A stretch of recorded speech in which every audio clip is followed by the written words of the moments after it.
அல்லேலூயா அல்லேலூயா. இஸ்ரவேல் ஜனங்க என்ன பண்ணாங்கன்னா அந்த எகிப்து தேசத்தை விட்டு புறப்பட்டு போறாங்க. அதுக்கு முன்னாடி ஒரு பெரிய மதில் சுவர் இருந்துச்சு.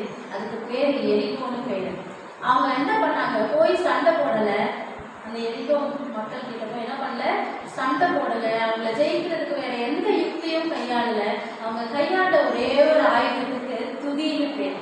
அப்ப கடவுளை துதிக்கும் போது என்ன ஆகுமா, அந்த எதிர இருக்கிற எரிகோ மதில்கள் எல்லாம் உடைந்து தூள் தூளாய் விடணும்.